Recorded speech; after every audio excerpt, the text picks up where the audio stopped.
తాకట్లో ఉన్న మీ బంగారాన్ని విడిపించి ఆ రోజు ఆన్లైన్ రేటుకి కొంటాం. Sharma gold company. నమస్తే ప్రదీప్ జోషి గారు. శ్రీమాత్రే నమః. సార్, చాలా మంది ఏలినాటి శని గురించి భయపడుతూ ఉన్నారు. ఎస్పెషల్లీ ఎవరికైతే ఏలినాటి శని ఉంటుందో వాళ్ళందరికీ ఏ రకంగా ఉంటుందో, ఎటువంటి ప్రయోజనాలు ఉంటాయో, అసలు మనకి ఎటువంటి ప్రభావాలు చూపిస్తూ ఉంటుందో అని భయపడుతూ ఉంటారు.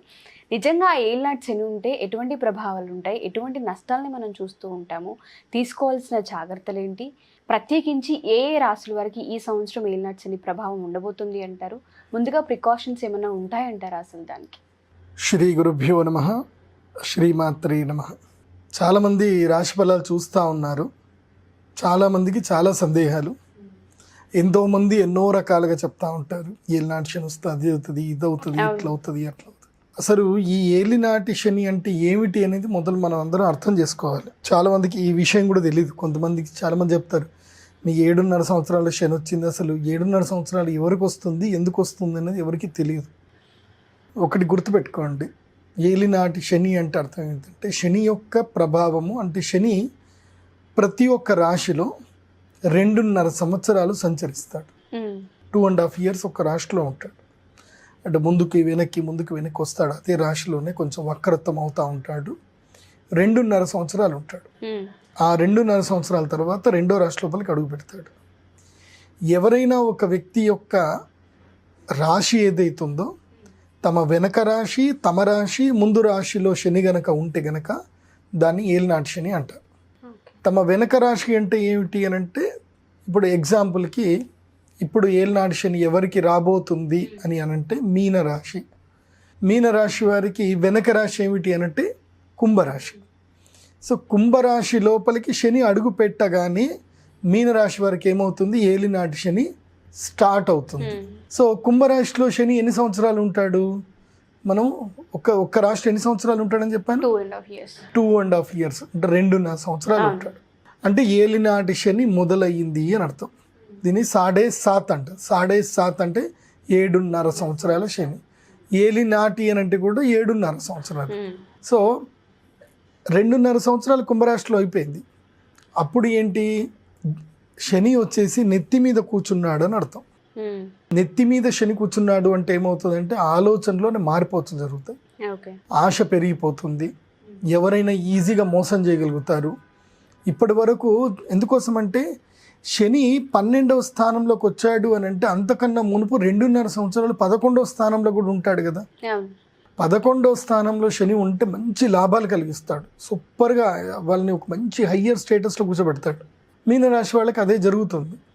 ఇప్పుడు ఏం జరుగుతుందంటే ఎక్కడైతే కూర్చోబెట్టాడో అక్కడి నుంచి కింద ఎత్తేస్తాడు శని. అందుకే ఏలినాటి శని వచ్చినప్పుడు ప్రారంభమైనప్పుడు ఏంటంటే నెత్తి మీదకి వస్తాడు అనమాట. శరీరాన్ని మొత్తం కూడా మనము 7.5 సంవత్సరాలకి భాగంగా మార్చేసుకోవాలి. అంటే 7 parts కిందకి డివైడ్ చేసుకోవాలి. అంటే సప్త చక్రాల కిందకి డివైడ్ చేసుకుంటారనమాట. సో మొదలు వచ్చేసి ఇక్కడ నెత్తి మీదకి వస్తాడు. నెత్తి మీద రాగానే ఏం జరుగుతుందంటే విపరీతమైన ఆలోచనలు వచ్చేస్తాయి. నేను అవమ్మేస్తాను, ఇవమ్మేస్తాను, నేను అక్కడ పెట్టుబడి పెడతాను, ఇక్కడ పెట్టుబడి పెడతాను, వీడు నా ఫ్రెండ్ ఒకడు వచ్చాడు, నాకు మంచి ఆఫర్ ఇచ్చాడు, అట్లాంటి కొంతమంది వ్యక్తులు పరిచయం అవుతారు. నమ్మకం లేదా, నమ్మకం ఉంటే తీసుకోలేకపోతే లేదు, సూపర్ డీల్ ఉంది, కాకపోతే కొంచెం పైరవీలు చేయాల్సింది ఉంటుంది, నీకు ఇదే ల్యాండ్ ఇక్కడ కొనుక్కోవాలంటే ఎగ్జాంపుల్ ఎట్లాంటి ఆఫర్లు వస్తాయనంటే, అంటే ఈ ఏలినాటి శని ప్రభావము లాస్ట్ టైము కుంభరాశి వాళ్ళకి స్టార్ట్ అయిందనమాట 2.5 years బ్యాక్. కుంభరాశి ఒక వ్యక్తి నాకు తెలిసిన వ్యక్తి, మంచి రియల్ ఎస్టేట్ పర్సన్. అతనికి సెంట్రల్ నుంచి ఒక మినిస్టర్ దగ్గర నుంచి ఒక ఫ్రెండ్ మినిస్టర్స్ అందరు బాగా తెలుసు అని చెప్పి ఆయనకు పరిచయం అయ్యాడు. పరిచయం ఏం చేశాడు, బాగా తిప్పించాడు.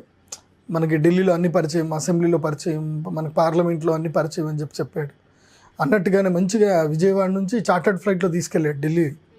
చార్టర్డ్ ఫ్లైట్ అంటేనే ఇంకా అక్కడికి మనకి ఇంకా అయిపోయింది. ఇంకా అరే చార్టర్డ్ తీసుకెళ్ళాడు. తర్వాత రాజ్భవన్ మార్గం ఉంటుంది అక్కడంతా కూడా, రాష్ట్రపతి దగ్గర ఏదైతే పార్లమెంట్ ఉంటుందో అక్కడ ఎంపీలు ఎవరైతే రాజ్యసభ సభ్యులు అందరు కూడా ఇండ్లు ఇస్తారు అక్కడ. అసలు ఆ ఇళ్లకు పోవడమే కష్టం అనమాట. అలాంటిది వీడు ఆ ఇళ్లలో తీసుకెళ్ళి ఒక రాజ్యసభ దగ్గర ఎవరైతే ఉన్నాడో ఆయన ఇంటికి తీసుకెళ్ళాడు. చక్కగా ఆ ఎంపీ, రాజ్యసభ ఎంపీతో కూడా మాట్లాడిచ్చాడు. అక్కడనే భోజనాలు జరిగాయి, అన్నీ అయిపోయింది. పలానా చైర్మన్ పదవి మీకు ఇప్పిస్తామని చెప్పేసానంటే, అబ్బో ఇంకేంది, అన్ని రకాలుగా అఫీషియల్గా ఉన్నాయి కదా. అందుకోసం అంటే చార్టర్డ్ ఫ్లైట్ తీసుకెళ్లారు, పార్లమెంట్లో చూపించారు, సాక్షాత్తు రాజ్యసభ ఎంపీయే ఓకే కరేంగి అని చెప్పేసి అని అన్నాడు, అన్నీ అయిపోయింది. సో ఏం లేదండి, మీరు ఒక 25 కోట్లు పెడితే మీకు ఆ చైర్మన్ పదవి వచ్చేస్తుంది. తర్వాత మీకు మీ చేతిలో ప్రతి సంవత్సరము దాదాపు ఆ చైర్మన్ పదవిలో ఉండేటువంటి వాళ్ళకి గవర్నమెంట్ నుంచి ఫండ్ వస్తుంది, అవి ఖర్చు పెట్టాలి, అవి ఖర్చు పెట్టి సిగ్నేచర్ చేసే అథారిటీ మీకే ఉంటుంది. అంటే సంవత్సరానికి దాదాపు 5,000 కోట్లు మీ చేతి మీద ఖర్చు అవ్వాలి. సో మీరు ఎవరికి ఆఫర్ చేస్తే వాళ్ళకే వెళ్తాయి తప్ప ఇంకెవరికి వెళ్ళవు అని ఇట్లా చెప్తే ఆయన ఎక్కడో మేఘాల్లో తేలిపోయాడు అనమాట. మొత్తం రియల్ ఎస్టేట్ అంతా ఏమనుకున్నా అంటే సరిగా ఏముంది అని చెప్పి మొత్తం అన్నీ కొలెక్టల్ ఫైనాన్స్ అని చేసి అన్నీ వేసేసుకు మొత్తం తీసుకుపోయి వాళ్ళకి డబ్బులు పెట్టాడు. వాళ్ళు ఏంటి 10 కోట్లు మీరు పెట్టండి, 10 కోట్లు మేము పెడతాము, తర్వాత మాకేమైనా పన్ను ఉంటే చేసి పెట్టాలని చెప్పి పోయి 10 కోట్లు పెట్టడం జరిగింది. అన్నీ జరిగిపోయాయి. అంత అయిపోయిన తర్వాత ఏం తెలిసింది అని అంటే అది బోగస్ అని తెలిసింది. ఎవరి మీద కంప్లైంట్ చేస్తాడు, అన్నీ కూడా క్యాష్లోనే ఇవ్వడం జరిగింది తప్ప ఏం ఎవిడెన్సెస్ ఏం లేవు. ఎవరి మీద కంప్లైంట్ ఇస్తాడు, ఏం కంప్లైంట్ ఇవ్వలేదు, ఛాన్సే లేదు. జీవితకాలం పాటు ఒక్కసారి పడిపోయాడు. అంటే తన జీవితకాలం సంపాదించిన డబ్బంతా కూడా ఒక్కసారి ఒక అటెంప్ట్కి వెళ్ళిపోయింది. సో ఇలాంటి ఏలినాటి ఉన్నప్పుడు ఇలాంటివి జరుగుతుంది. ఇంకొక ఇన్సిడెంట్ కూడా ఉంది. నాకు తెలిసి వాళ్ళకి మంచి ఫ్యాక్టరీ ఉందన్నమాట. వాళ్ళ ఫ్యాక్టరీ బాగా నడుస్తుంది, అంత బాగానే ఉంది, కానీ వాళ్ళు డబ్బులు బాగా సంపాదించారు, లెక్కల్లో చూపించట్లేదు, ఇన్కమ్ ట్యాక్స్ లెక్కల్లో చూపించట్లేదు. సో క్యాష్ ట్రాన్సాక్షన్ ఎక్కువ జరిగినాయి, అన్నీ బాగానే పెట్టుకున్నారు, సంపాదించారు, ఆస్తులు ఇస్తులన్నీ కొని పెట్టారు. ఆల్ ఆఫ్ సడన్గా ఎవడో ఇన్కమ్ ట్యాక్స్ ఆఫీసర్ అని చెప్పి ఐడి కార్డు పట్టుకొని వాళ్ళందరూ వచ్చేసి నోటీస్ ఇచ్చేసి వెళ్ళిపోయారు. వాళ్ళు ఏమనలేదు, ఇన్కమ్ ట్యాక్స్ నుంచి నోటీస్ అని చెప్పి వెళ్ళిపోయారు అంతే. వీడేం చేశాడు, వీడి పక్కన ఉండేటోడు ఆ నోటీస్ని బేస్ చేసుకొని వీడు వేరే ఆఫీసర్లందరినీ క్రియేట్ చేసి అన్న వాళ్ళ ఆఫీసర్లు వచ్చేస్తున్నారు. వాస్తవంగా నోటీస్ అయితే నిజమే, నోటీస్ అయితే అబద్ధం కాదు. వాళ్ళు నోటీస్ పంపించారు. ఎందుకోసం అంటే ఎవరిదైనా అకౌంట్లో ఫైనాన్షియల్ ట్రాన్సాక్షన్ ఎక్కువ జరిగి వాళ్ళు టీడీఎస్ కనుక ఇది సరిగ్గా కట్టకపోయినా పే చేయకపోయినా ఇన్కమ్ ట్యాక్స్లో బ్లింక్ అవుతుంది, వాళ్ళు నోటీస్ పంపిస్తారు, దానికి సమాధానం ఇవ్వాలి. వాడు ప్యానిక్ అయిపోయాడు, వాడికి చదువు రాదు, సంపాదన అయితే వచ్చింది, ప్యానిక్ అయిపోయాడు. వీడు పక్కన ఉండేటోడికి అర్థమైపోయింది, ఓహో వీడు ప్యానిక్ అయిపోయాడు, ఇప్పుడు వీడు మనం ఎట్లయినా క్యాష్ చేసుకోవాలి అని చెప్పి అన్న ఒక ఇన్కమ్ ట్యాక్స్ బ్యాచ్ని తయారు చేశాడు. బ్యాచ్ని తయారు చేసి వీళ్ళని తీసుకొచ్చి మీరు అన్ని వీడి సీక్రెట్స్ మొత్తం వీడికి తెలుసు. సో అవన్నీ తెలుసు, మీరు ఇవన్నీ నాకు సమాధానం చెప్పాలి, లేకపోతే మీరు అరెస్ట్ అవుతారని చెప్పి మంచి బ్యాచ్ని తయారు చేశాడు.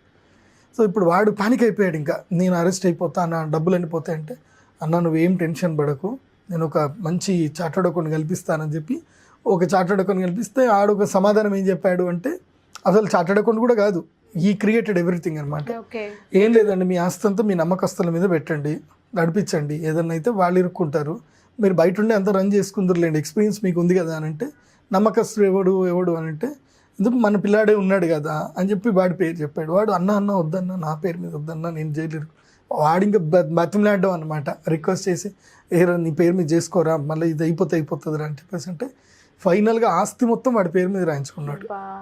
గిఫ్ట్ డీడ్ చేయడానికి లేదు, బికాస్ రిలేషన్ కాదు కాబట్టి సేల్ డీడ్ ఎగ్జిక్యూటివ్ చేసుకొని అంత అయిపోయింది. ఒక 1 నెల రోజుల వరకు వాడికి అదే మంచిగా ఉంది, ఆ థీమ్లోనే ఉన్నాడు, అంత బాగుంది 1 నెల రోజుల వరకు.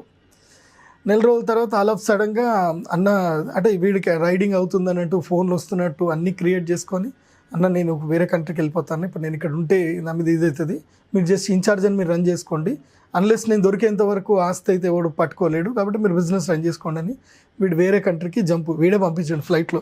అయిపోయింది. తీరా అయిపోయిన తర్వాత ఒక 15 రోజుల తర్వాత ఏం జరిగిందనంటే, వెళ్దాము అని అనేసరికి దానికి ఎవరో ఒకళ్ళు అందరూ మంచిగా పట్టేసుకొని సరంజామా పట్టుకొని లోపలికి వచ్చి పూజ చేసుకోవడానికి అందరూ వచ్చేసారు. ఏమైంది అని అంటే, ఇది మాకు అమ్మేశారండి అని చెప్పేసి అని అన్నాడు. ఫ్యాక్టరీ మొత్తం అమ్మేశాడు వాడు ఫ్యాక్టరీ అమ్మేసుకొని వాడికి ఫైనాన్షియల్ ట్రాన్సాక్షన్ అంతా కూడా వేరే అకౌంట్లోకి ట్రాన్స్ఫర్ చేసుకొని హ్యాపీగా వెళ్ళిపోయాడు వాడు. ఇప్పుడు చెప్పండి, వీడి మీద కేసు పెట్టొచ్చా అంటే ఎక్కడుంది సార్, ఛాన్స్ లేదు కదా, ఎక్కడ కేసు పెట్టడానికి లేదు. అయినా సరే పోలీసుల దగ్గరికి వెళ్ళిపోయి ఏదో కేసు పెట్టాడు, బ్రీచ్ ఆఫ్ ట్రస్ట్ అని ఏదో కేసు పెట్టాడు, కానీ వాడు ఇప్పటికీ దొరకలేదు. నెత్తి మీద శని వస్తే ఇలాంటివన్నీ జరుగుతాయి అన్నమాట. ఇదంతా కూడా మీ అందరికీ చెప్తున్నాను, ఏలినాటి శని ఎవరెవరికి వస్తుందో మీకే చెప్తున్నాను. అంటే ఆల్రెడీ కుంభరాశి వాళ్ళకి ఇన్సిడెంట్స్ అన్నీ జరిగిపోయాయి, మకర కుంభరాశి వాళ్ళకి జరిగిపోయాయి. మకర రాశి వాళ్ళకి 2.5 కుంభరాశి వాళ్ళకి 2.5 years అయిపోయింది ఏలినాటి శని వచ్చి. తర్వాత మకర రాశి వారికి ఆల్రెడీ 5 years అయిపోయింది ఏలినాటి శని వచ్చేసి. ఇప్పుడు మకర రాశి వాళ్ళకి 5 సంవత్సరాలు అయిపోయింది అంటే వాళ్ళకి కాళ్ళ మీద శని ఉన్నాడు. శని కాళ్ళ మీద ఉండడం అంటే ఏంటంటే ఊరు వదిలేసి వెళ్ళిపోవడము, లేదంటే ఎక్కడికైనా ఇంకా ఎందుకోసం అంటే 5 సంవత్సరాలు నష్టపోతారు. ఆల్మోస్ట్ 5 సంవత్సరాలు నష్టపోతారు కాబట్టి ఏం చేస్తారంటే ఇక ఇది కాదురా ఇంకెక్కడ జీవితం మార్చుకుందాము, ఈ ఊర్లో మన పరువు పోయిందనో, డబ్బులు పోయినాయనో, ఏదో జరిగిందనో, అప్పుల పాలైనవనో, ఇలాంటి కొన్ని ఆలోచనలు చేసుకొని వాళ్ళు ఊరు మార్చారనమాట. అంటే స్థాన మార్పు అనేది చేరుతుంది.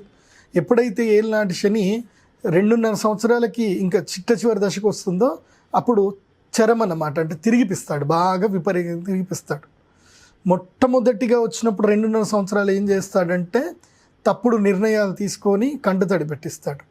మిగతా 2.5 సంవత్సరాలు జీవితంలో ఎవరు నీ వాళ్ళు, ఎవరి నా వాళ్ళు, ఎవరు నీకు అయిన వాళ్ళు, కాని వాళ్ళు ఎవరు అనేది టోటల్గా నీకు క్లారిటీ ఇప్పించేస్తాడు. అంటే మన కష్టం వస్తే కదా నిజమైన ఫ్రెండ్ ఎవడు అని మనకు తెలిసేది. సో అలా క్లారిటీ ఇప్పిస్తాడు. ఆ తర్వాత లాస్ట్ 2.5 సంవత్సరాలు ఇంకా నీ శక్తి ఏందో నీకు గుర్తు చేస్తాడు. సో మన శక్తి ఏంటిది, మనం ఎక్కడికి వెళ్ళాలి, మన ప్లేస్ ఏంటిది, మనకు క్లారిటీ వస్తుంది లైఫ్లో. సో ఆ 2.5 సంవత్సరాల లైఫ్లో క్లారిటీ వచ్చిన తర్వాత ఏళ్ళనాటి శని రావడం అంటే అర్థం ఏంటంటే ఒక బంగారాన్ని కొలిమిలో వేసి బాగా మరగబెడితే అది దానికి మెరుపు వస్తుంది. తుప్పు పట్టిన బంగారం అయినా సరే కొలిమిలో వేస్తే ఏమవుతుంది, దాని తుప్పంతా కూడా పోయి అది బాగా ప్యూర్గా మారిపోతుంది. సో దానికి ఒక షైన్ అనేది వస్తుంది, న్యూ షైన్ వస్తుంది. అట్లా ఈ కొలిమి అనమాట. ఏళ్ళనాటి శని అనేది ఏంటంటే కొలిమి లాంటిది. నువ్వు బంగారం లాంటి వాడివి అయితే గనక ఆ కొలిమిలో పడ్డప్పుడు నువ్వు ఇంకా మెరుగుపడాలి. సో ఆ ఎక్స్పీరియన్స్లు జరిగినా ఏది జరిగినా that is the God gift అనుకొని అదొక ఛాలెంజ్గా తీసుకొని మనం లైఫ్లో ఇట్లాంటి వాళ్ళు మనకి గుణపాఠాలు నేర్పించడానికి వస్తారు, గుణపాలు దించడానికి వస్తారని చెప్పి తెలుసుకొని మనం ముందుకెళ్ళాలి. అందుకే ఏలినాటి శని వాళ్ళని ఎవరినైనా సరే మనం టచ్ చేస్తే, ఇప్పుడు ఉదాహరణకి ధనుసు రాశి వాళ్ళని మీరు టచ్ చేయండి, వాళ్ళు ఆల్రెడీ రిలీజ్ అయిపోయి ఉంటారు ఈ పాటికి. కాబట్టి ఇంకా వాళ్ళ జీవితంలో ఎవరి మీద చెడు మాట్లాడరు, ఇంకా ఎవరి మీద ఏదైనా రూమర్స్ వస్తే రూమర్స్ వాళ్ళు స్ప్రెడ్ చెయ్యరు, ఎవరి గురించి వాళ్ళు ఏం మాట్లాడరు. ఇంకా వీళ్ళకి కూడా టైం వచ్చినట్టుంది అని వాళ్ళకి ఒక లైఫ్లో ఒక మంచి క్లారిటీ వస్తుంది అనమాట.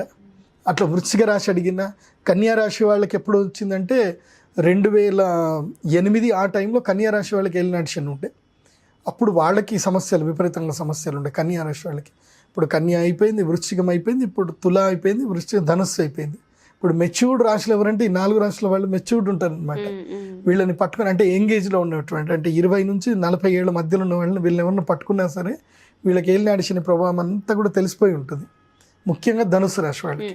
అందుకే ఇప్పుడు మీన రాశి వాళ్ళు చాలా జాగ్రత్తగా ఉండాలి. ఇందాక మీకు ఎందుకు ఈ స్టోరీలు చెప్పానంటే ఇట్లాంటి నా దగ్గర రోజు వస్తూనే ఉంటారు క్లయింట్స్, అందరూ వచ్చి కూర్చుంటారు, ఇట్లా అయిపోయింది అయ్యగారు, అట్లా అయిపోయింది అని చెప్పేసి. నేను నవ్వుకుంటూ అడుగుతాను, మీరు అలా ఎలా నమ్మారు అని చెప్పేసానంటే ఏమోనండి తెలియదండి. అదంతే, టైం బాగా లేకపోతే ఏం పని చేయదు. పోలీస్ ఆఫీసర్లే దీంట్లో ఇరుక్కున్నారంటే అర్థం చేసుకోవాలి.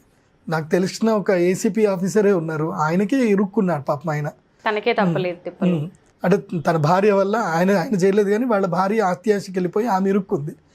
ఆయన కూడా కంప్లైంట్ చేయలేని పరిస్థితి.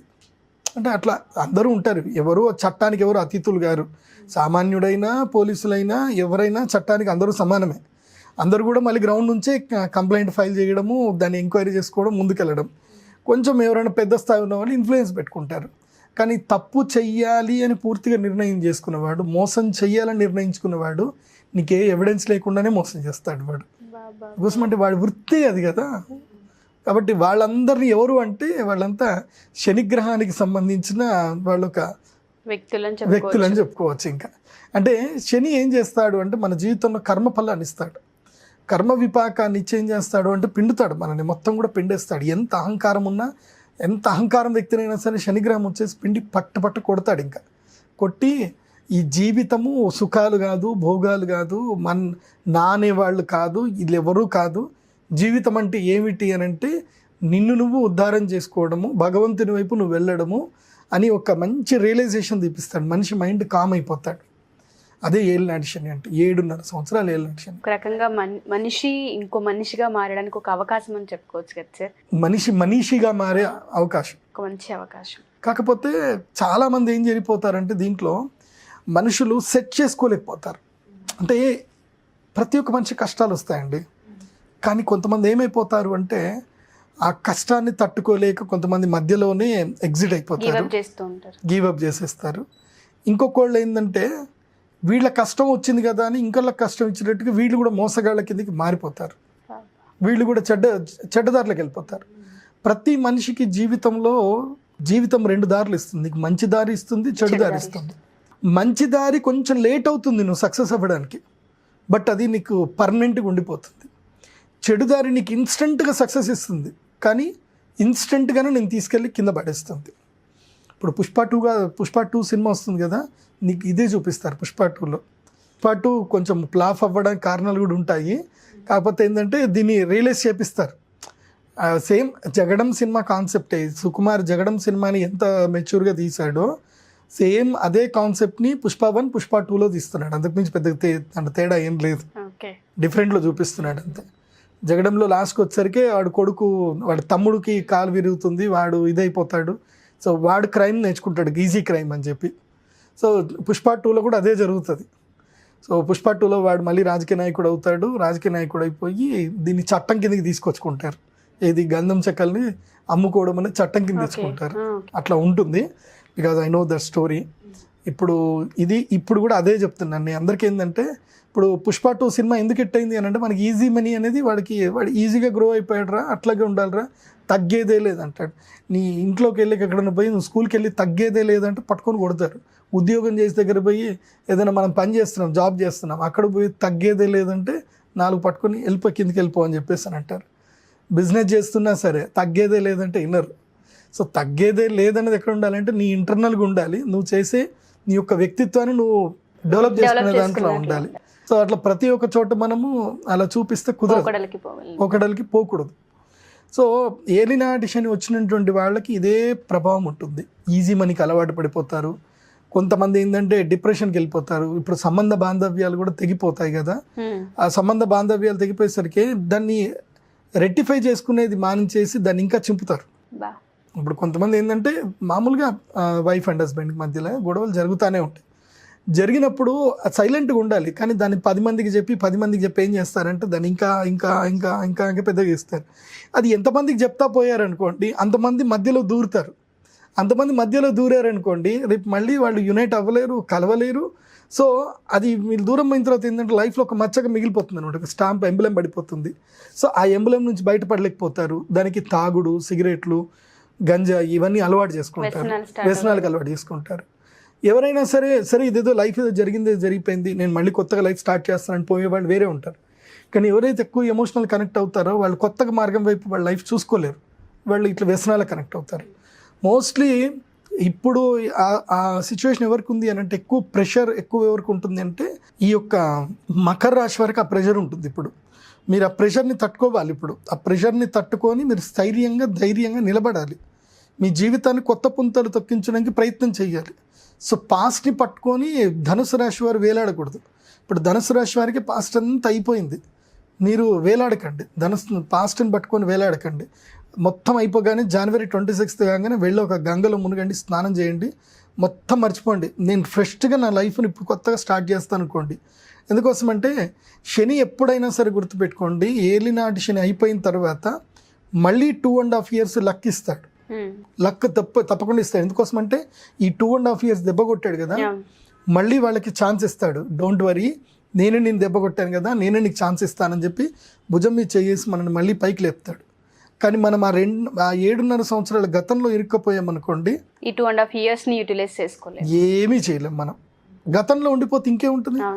ఏదైనా ప్రోగ్రెసివ్ వేలోకి వెళ్ళాలి. ఇప్పుడు నేను ఇంట్లోనే కూర్చుంటే నాకు ఏనాటి శని అయినా తెలియదు. ఇప్పుడు ఉదాహరణకి ఏ పని చేయనోడు కొంతమంది ఉంటారు, జీవితంలో కొంతమంది ఉంటారు. వాడికి ఏం లేదు, ఒక వ్యవసాయ భూమి ఉంటుంది, నెలకి ఎక్కడ అమెరికాకెంచో ఎక్కడికెంచో వాడు శాలరీ వేస్తాడు, వాడికి మంచిగా ఇల్లు ఉంటుంది, ఒక ఇల్లు ఉంటుంది. నేను అట్లాంటి వాళ్ళని చూశాను. నేను నిజంగా అదృష్టవంతుడు అంటే నువ్వు రాబోయే నీ చేయి చూపించరా అన్న. వాడు సుఖం అనుభవించడానికి వాడు పుట్టినోడు. వాడికి ఏంటంటే మొత్తం అంటే బెంగళూరుకి మైసూరుకి మధ్యలో మండి అని ఒక ప్లేస్ ఉంటుంది అన్నమాట. అక్కడ ఆల్మోస్ట్ ఒక 200 ఎకరాల మాగాణి ఉంటుంది. ఆ 200 ఎకరాల మొత్తం కూడా చక్కగా తోటలు, పంటలు అన్నీ ఉంటాయి. మధ్యలో ఒక పెద్ద మంచి ఫామ్ హౌస్ ఉంటుంది. ఆ ఫామ్ హౌస్ చూసుకుని ఇన్ఛార్జ్ మాత్రం ఒకడు ఉంటాడు. వాడి ఫ్యామిలీ మొత్తం అక్కడే ఉంటారు. వాళ్ళ పని ఏంటంటే మొత్తం తుడవడం, అంతే, దుమ్ము పడకుండా తుడవడం తప్ప ఇంకేం పని ఏం లేదు. అకౌంట్ చూసుకోవాలి, ఎవడెంత పంట పండించాడు, ఏం కథ, ఎంత పోయింది, అకౌంట్ చూసుకోవడం అంతే. తినాలి, పడుకోవాలి, తుడవాలి, ఇదే పని. ఇంకా వాడికి ఇంకా వేరే ఏ పని లేదు. వీడికి ఏలినాటి శని ప్రభావం ఉంటుందా అని అంటే వాడికి ఇంకా ఏ జాతక ప్రభావాలు ఉండవు. ఎందుకోసమంటే వాడి జీవితాన్ని వాడు ఎక్కడ ఊహించుకోడు కాబట్టి. వాడికి ఎక్కడ పోయేది పని లేదు. పొద్దునే లేచామా, తిన్నామా, తుడిచామా, లెక్కలు చూసుకున్నామా, పడుకున్నామా. ఇలాంటి వాళ్ళు కొంతమంది ఉంటారు. వాళ్ళు సుఖభోగ జీవులు ఉంటారు అనమాట. వాళ్ళు బయటకు కూడా ఎక్కడికి వెళ్ళరు. ఇంకా వాడిని నువ్వు ఎక్కడికైనా ಬಯಟಿಗೆ వెళ్తా అంటే ಯಾಕೆ ಬೈಕ್ ಹೊರಗೆ ಹೋಗ್ಬೇಕು, ನಾವು ಎಲ್ಲಿ ಹೋಗಲ್ಲ అంటే మాకేంటంటే మాకు బయటకు పోయే పని ఏమి ఉంటుందండి, ఇక్కడే కూర్చుంటాము. మా యజమాని, మా సాహెబ్ ఎప్పుడు వస్తాడు, కెమెరాలో మా సాహెబ్ చూస్తారంటే, అక్కడ సాహెబ్ అంటారు అనమాట. సో మా యజమాని మొత్తం కెమెరాలో అంతా చూస్తాడు. మా యజమాని ఎప్పుడైనా సరే వస్తే మాత్రం ఇక్కడ నుంచి కారు ఉంటుంది, ఆ కారు అక్కడ నుంచి చూడండి, బెంచ్ కారు, అది దాన్ని కూడా మేము అస్సలు వాడము, తీయము, దాన్ని కూడా తుడవడమే. నా పని ఏంటంటే తుడవడము, తుడిపించడం. ఈ 300 ఎకరాల మాగాణి ఏదైతే ఉందో దీన్ని మొత్తం కూడా చూసుకోవడం, లెక్కలను చూసుకోవడం, మా సాహెబ్ గారికి ఇక్కడన్నీ డబ్బులు ఇట్లా పెట్టుంచడం, ఇంతకు మించి ఏం ఉండదండి మా పని అంటాడు. సో ఇలాంటి వాళ్ళకి ఏంటంటే ఇంకా ఏలినాటి శని ఉండదు. మామూలుగా శని వస్తే జ్వరం వస్తుంది, లేదంటే పొలంలో నడిచినప్పుడు ఒక 2 ముళ్ళు గుచ్చుకుంటాయి, అంతకుమించి ఏం ఉండదు. సో వాడి జీవితంలో రిస్క్ ఏం లేదు, వాడి జీవితంలో వేరే ఆశలు లేవు, కోరికలు లేవు. ఆశ కోరిక లేనటువంటి వాడిని ఏ గ్రహాలు కూడా ఏం చేయవు. నిజం చెప్పాలంటే నాకు అక్కడ పోయిన తర్వాత వీడికి ఏం జాతకం చెప్తావు, వాడు అడిగాడు, నా జాతకం చెప్పండి గురూజీ అని అంటే, నీకు ఏం చెప్పాలి నీ జాతకం, పోనీ నువ్వు ఎక్కడైనా బయటికి వెళ్తా అంటే, నేను ఎక్కడికి బయటికి వెళ్ళానండి. సరే జాతకం చూసి ఆ పలానా రోజు నీకు అగ్ని ప్రమాదం జరగలే, ఏదైనా వాత జరిగింది అని అంటే, వాడు ఆలోచించి ఒకసారి నాకు ఇక్కడ ఫైర్ యాక్సిడెంట్ జరిగింది, అప్పుడు మాత్రం నాకు చిన్నగా దెబ్బ తాకింది అని అన్నాడు. నీ జీవితంలో జరిగిన పెద్ద ప్రమాదం అదే, ఇంకేం లేదు చెప్పాను అనమాట. నాకు అప్పుడు అనిపించింది అన్నట్టు, ఇది కూడా ఒక జీవితమా అనిపించింది. అంటే జీవితంలో ఇంకేం ఉండదు అనమాట వాళ్ళకి కైండ్ ఆఫ్. అందుకోసమనే ప్రతి ఒక్కరి జీవితంలో జాతకం ఉంటుందండి. ఒక్కొక్కళ్ళు, కొంతమంది భోగజీవులు ఉంటారు, కొంతమంది కష్టజీవులు ఉంటారు. నాకు తెలిసిన ఒక బ్యాంక్ మేనేజరే ఉన్నాడు, ఆయనకి శనిగ్రహం అస్సలు బాగలేడు జాతకంలో, గురుగ్రహం మంచిగా ఉన్నాడు. ఆయన ఎక్కడికి వెళ్తాడో జోనల్ హెడ్ కానీ మంచిగానే ఉంటాడు, పోయిన చోట్ల బాగా డబ్బులు సంపాదిస్తాడు. కానీ అక్కడ 3 సంవత్సరాలు మాత్రమే ఉంటాడు. 3 సంవత్సరాలు కాగానే మళ్ళీ ఆయనకి ట్రాన్స్ఫర్, మళ్ళీ బెంగళూరు వెళ్ళిపోవడము, బెంగళూరు అయిపోయిందంటే భువనేశ్వర్కి వెళ్ళిపోతాడు. సో అట్లా భారతదేశం మొత్తం తిరిగాడు ఆయన. పోనీ ఎక్కడన్నా సొంత ఇల్లు ఉందా, ఎంజాయ్ చేసామంటే ఏం లేదండి, నా భార్య పిల్లలేమో బెంగళూరులో ఉంటారు, నాకు బెంగళూరుకి ట్రాన్స్ఫర్ కాదు, నేను ఎన్నిసార్లు ట్రై చేసినా నాకు బెంగళూరుకి మాత్రం వాళ్ళు ట్రాన్స్ఫర్ చెయ్యరు, నేను వేరే కంట్రీస్ అన్నీ కూడా తిరిగాను, వేరే స్టేట్స్ అన్నీ కూడా తిరిగాను, నా దగ్గర బోలెట్ డబ్బు ఉందండి, ఎంత ఆస్తి ఉంది అని అంటే దాదాపు నాకు 50 కోట్ల ఆస్తి ఉందండి. సుఖం ఉందా అని అంటే లేదండి. భార్య పిల్లలతో ఉన్నారంటే లేదండి, నా భార్య అక్కడే ఉంటుందండి, పిల్లల ఎడ్యుకేషన్ పాడైపోతుంది కదండి. అయిపోయి ఇప్పుడు చెప్పండి, జీవితంలో శనిగ్రహం బాగా ఉన్నాడే అనుకోండి, వాడి జీవితము నేను చెప్పాను కదా తుడుచుకుంటూ కూర్చునే పనిలో ఉండిపోతాడు. శనిగ్రహం బాగా లేదనుకోండి, ఎంత డబ్బు సంపాదించినా సుఖం అయితే ఉండదు. సో అలా శనిని ఎప్పుడైనా మన జీవితంలో, మన జాతకంలో చూసుకోవాలి. జాతకంలో ఎలా ఉన్నాడు, గోచార ఫలితరీత్యా ఇప్పుడు ఏం నడవబోతుంది శనిగ్రహాన్ని. మెయిన్గా శనిని సరిగ్గా మనం కంట్రోల్ చేసుకొని మనం బాగా ఉండగలిగితే మన జీవితం సూపర్గా ఉంటుంది. శని మోస్ట్ ఇంపార్టెంట్. శని కష్టాలు ఇచ్చేటువంటి వాడు, దుఃఖాలు ఇచ్చేటువంటి వాడు శనిగ్రహమే. అందుకోసమే ఎవరైనా సరే ఏలినాటి శని ఉంది అనుకోండి, మీరేం చేయండి అంటే, ఈ పేదవాళ్ళకి అంటే కార్మికులు ఎవరికైనా సరే దుప్పట్లు దానం చేయండి, బట్టలు దానం చేయండి, చెప్పులు కొనివ్వండి. ఇప్పుడు నెక్స్ట్ స్కూల్ స్టార్ట్ అవుతాయి, ఏలినాటి శని మీనరాశి వాళ్ళకి ఏలినాటి శని స్టార్ట్ అవుతుంది. స్కూల్ పిల్లలకి యూనిఫామ్లు కొనించండి, పుస్తకాలు కొనించండి. సో ఇలా ఏదైనా సరే మంచి, ఎవరైనా ప్రోగ్రెసివ్ అవ్వడానికి మీరు ఏం చేయండి అంటే దానం చేయండి. ప్రోగ్రెసివ్ అవ్వడానికి మీరైతే దానం ఎప్పుడైతే చేస్తారో అప్పుడు ఏమైందంటే శని కార్మికుల మీద, దుఃఖజీవుల మీద ఉంటాడు, దీనజీవుల మీద ఉంటాడు. ఎవరైతే పూట గడిస్తే కానీ, రెక్కాడితే కానీ డొక్కాడను అనే వాళ్ళు ఎవరైతే ఉంటారో వాళ్ళు శనిగ్రహ ప్రభావవంతులే ఉంటారు, కర్మ విపాకం అనుభవిస్తూ ఉంటారు. సో వాళ్ళని మీరు గనక చూసుకోగలిగితే, సరిగ్గా వాళ్ళని కరెక్ట్ ట్రీట్ చేయగలిగితే, శని ఏమంటాడు, వీళ్ళ రెస్పాన్సిబిలిటీ నాదే, నువ్వు చూసుకుంటున్నావు కాబట్టి నేను నిన్ను ఇబ్బంది పెట్టను అంటాడు. అందుకోసం నేను ఏలినాటి శని స్టార్ట్ అవ్వగానే ఏం చేయాలంటే, మన ఇన్కంలో ఒక 10% తీసి పక్కన పెట్టాలి, పెట్టేసి చారిటీ కిందకి వాడాలి. కడుపు నిండా అన్నం పెట్టడము, లేకపోతే ఎక్కడైనా Needs. వంటలు వండి నీడ్స్ ఎవరికైనా ఉంటే కడుపు నిండా అన్నం పెట్టడం, లేకపోతే ఈ దుప్పట్లు కొనియడం. ఇప్పుడు కార్మికులు ఉంటారు కొంతమంది, వాళ్ళకి ఏదైనా మంచి కాటన్ చీరలు కొనియడము, అట్లాంటివి ఏమైనా చీరలు కొనియడము, లేకపోతే ఏదైనా వేద పాఠశాలకు వెళ్ళాలి, గురుకులాలకు వెళ్ళాలి, వేద పాఠశాలకు వెళ్ళిపోయి అక్కడ పిల్లలకి మంచిగా ధోతి పంచలు వాళ్ళకి దానం ఇవ్వడము, భోజనాలు పెట్టడము, ఇలాంటివన్నీ మనం చారిటీ చేయగలిగితే శని ప్రభావం మనకి చాలా తగ్గిపోతుంది. ఏలినాటి శని వచ్చినప్పుడు జపాలు, పూజలు, హోమాలు చేయించుకోవాలి. కానీ నేనైతే నా ప్రాక్టికల్ ఎక్స్పీరియన్స్ తోటి చెప్తున్నా ఏంటంటే, జపాలు, హోమాలు, పూజలు చేయించండి, కానీ ఫస్ట్ ప్రిఫరెన్స్ ఏంటంటే చారిటీకి ఇవ్వండి. కడుపు నిండి ఎవరికైతే పేదవాడు ఉందో వాడి కడుపు నిండి అన్నం పెట్టండి. లేదంటే ఎక్కడికైనా సరే, అందుకోసం ఈ భారతదేశంలో ఎంత క్రిసిస్ వచ్చినా ఏదొచ్చినా భారతదేశంలో రిసెషన్ రాదు, ఆర్థిక మాంద్యం రాదు. ఇప్పుడు వేరే వేరే దేశాల్లో ఉద్యోగాలు తీయడము అవి ఇవన్నీ చూస్తూనే ఉన్నాం. 2025 కల్లా ఆర్థిక మాంద్యం వస్తుంది, దేశం మొత్తం అన్ని దేశాలు మొత్తం జీడిపి రేట్లు పడిపోతాయి అంటారు. భారతదేశంలో ఎప్పుడు అది జరగదు. ఎందుకోసం తెలుసా? జ్యోతిష్ శాస్త్ర పండితులు ఉండడం వల్లనే. మేము ఉన్నాం కాబట్టి, ఇప్పుడు నేను ఈ మాట చెప్పాను కాబట్టి ఎంతోమంది ఈ మాట వింటారు. వాళ్ళు ఏం చేస్తారు? చారిటీ చేస్తారు.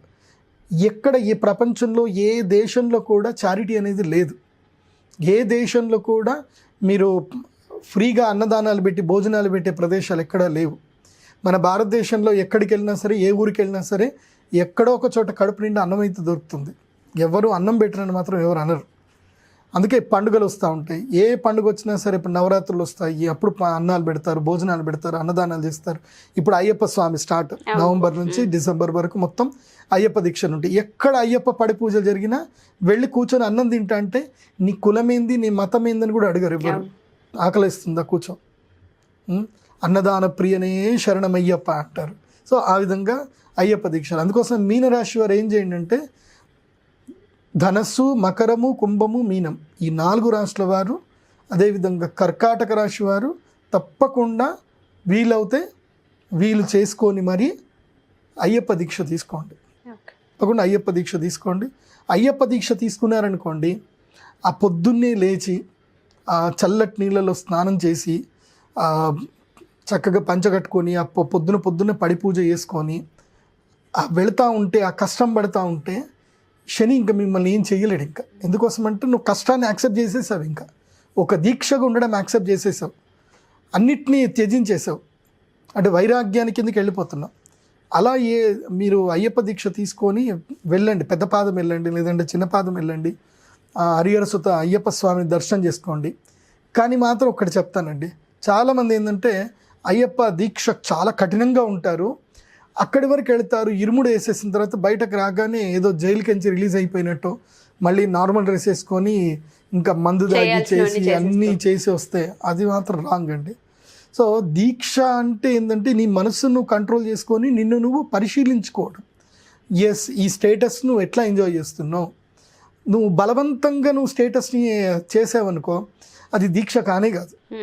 క్రేవిటీ అనేది వదిలేసుకోగలగాలి.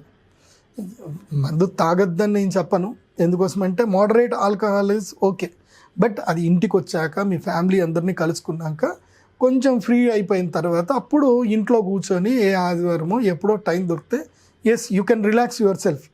బట్ అదే పనిగా కుడి దాగినట్టు దాగిపోయి ఏదో ఇదైపోయిందని చెప్పి చేయొద్దు. ఓన్లీ భారతదేశంలో మాత్రమే కుడి దాగినట్టు మంది అవుతారు, ఇంకెక్కడ తాగరు. ఎక్కడైనా సరే, అంటే నేను పెద్ద పెద్ద సీఈఓలతోటి వాళ్ళతో మేము మాట్లాడుతూనే ఉంటాం కదా, ఎవ్రీ వన్ హ్యాస్ ఆల్కహాల్, వాళ్ళకి హ్యాబిట్ ఉంటుంది, ఈ మోడర్న్ యుగంలో హ్యాబిట్ ఉంటుంది, but they have only little bit, ఇంతే, వాళ్ళు ఒక పెగ్ మాత్రం తీసుకుంటారు. కానీ మన దగ్గర మాత్రం కుడి తాగినట్టు దమ్మ నీళ్ళు తాగినట్టు తాగుతూ ఉంటారు, దాంతో రోగాలు పాడవుతారు. సరే, ఏదో ఒకటి ఏలినాటి శని ఉంది కాబట్టి నేను మీకు అవన్నీ చెప్పాలి కాబట్టి చెప్తాను. ఎందుకోసం అంటే వ్యసనాల పాలవుతారు, అన్నీ జరుగుతాయి. కాబట్టి మొత్తం మీద ఏలినాటి శని ఉన్నటువంటి వారు మంచిగా ప్రతి శనివారము ఆంజనేయ స్వామి దేవస్థానానికి వెళ్ళండి, హనుమాన్ చాలీసా చదవండి. ఇంకా విశేషంగా ఏంటంటే ఉజ్జయిన్ మహాకాళేశ్వరుని దర్శనం చేసుకోండి. ఏలినాటి శని ప్రభావం పడ్డ ప్రతి ఒక్కరు కూడా ధనస్సు, మకరము, కుంభము, మీనం ఈ నలుగురికి ఏలినాటి శని ప్రభావం ఉంది కాబట్టి. అదేవిధంగా నెక్స్ట్ కర్కాటక రాశి వారు కూడా మీరేం చేయండి అంటే ఫ్లైట్ ఎక్కేసేయండి, ఇండోర్లో దిగండి, లేదంటే ఉజ్జయిన్కి డైరెక్ట్ ట్రైన్ బుక్ చేసుకోండి. అక్కడ క్షిప్రా నది ఉంటుంది, క్షిప్రా నది తీరంలో శనేశ్వరుడి యొక్క దేవస్థానం ఉంటుంది. అక్కడ స్వామివారికి దర్శనం చేసుకోండి. శనీశ్వరుడికి నువ్వుల నూనెతో అభిషేకం చేయండి. చేసిన తర్వాత మహాకాళేశ్వరుడి దర్శనం చేసుకోండి. ఆ మహాకాళేశ్వరుడి ఎదురుగ్గా కూర్చొని ఒక 10-15 నిమిషాలు ధ్యానం చేసుకోండి. ఒక్క భారతదేశంలో ఒక్క ఈ జ్యోతిర్లింగంలో మాత్రమే ఎవరైనా కూర్చొని ధ్యానం చేయడానికి అక్కడ అలో చేస్తారు. మన శ్రీశైలంలో నూకేస్తారు, వెళ్ళిపోండి అని చెప్పేస్తారు. అట్లా మహాకాళేశ్వరుడు అట్లా ఉండదు. ఆయన రాజట, మహాకాళేశ్వరుడు రాజు కాబట్టి ఆయనకు సభాసదులో ఎవరైనా వచ్చి బాధ చెప్పుకోవచ్చు అని చెప్పి సభా మండపం ఉంటుందన్నమాట. ఆ సభా మండపంలో చక్కగా కూర్చొని ఎంత మీరు గంట సేపు కూర్చున్నా మిమ్మల్ని ఎవరు కూడా లేపరు. You can do the meditation over there. అక్కడ కూర్చొని చక్కగా మెడిటేషన్ చేయండి. అక్కడ కాలభైరవ స్వామి ఉంటాడు. అక్కడ కూడా వీలైతే ఇంత ఆల్కహాలు అక్కడ నివేదన చేయండి. అక్కడ మహాకాళి అమ్మవారు ఉంటారు, ఉజ్జయిని మహాకాళి అమ్మవారిని కూడా దర్శనం చేసుకోండి. తర్వాత హరికిపేడి అని ఉంటుంది, అక్కడ అమ్మవారు కూడా ఉంటుంది. అమ్మవారి దర్శనం కూడా చేసుకోండి. ఇలా ఉజ్జయినికి వెళ్ళేసి రండి. ఉజ్జయినికి వెళ్తే ఉజ్జయినిలో ఏంటంటే మహాకాలుడు కదా, కాలాన్ని నిర్దేశించేది ఆయన కాబట్టి మీ కాలం మార్చగలుగుతాడు. Okay, thank you so much sir. ఏలినాటి శని అంటే అంత క్లుప్తంగా మాకు కూడా తెలీదు, వింటూ ఉంటాం. కానీ 7.5 సంవత్సరాలు ఈ కష్టాలు అనుభవిస్తే చాలనో, లేకపోతే వచ్చిన సమస్యని పరిష్కరించుకుంటే చాలనో అనుకుంటాం. కానీ ఒక జీవితానికి కావాల్సిన నిర్వచనం దొరికే ఛాన్స్ అనే విషయం చాలా మందికి తెలీదు. చాలా క్లియర్గా ఎక్స్ప్లెయిన్ చేశారు. Thank you sir, thank you so much. శ్రీమాత్రే నమః.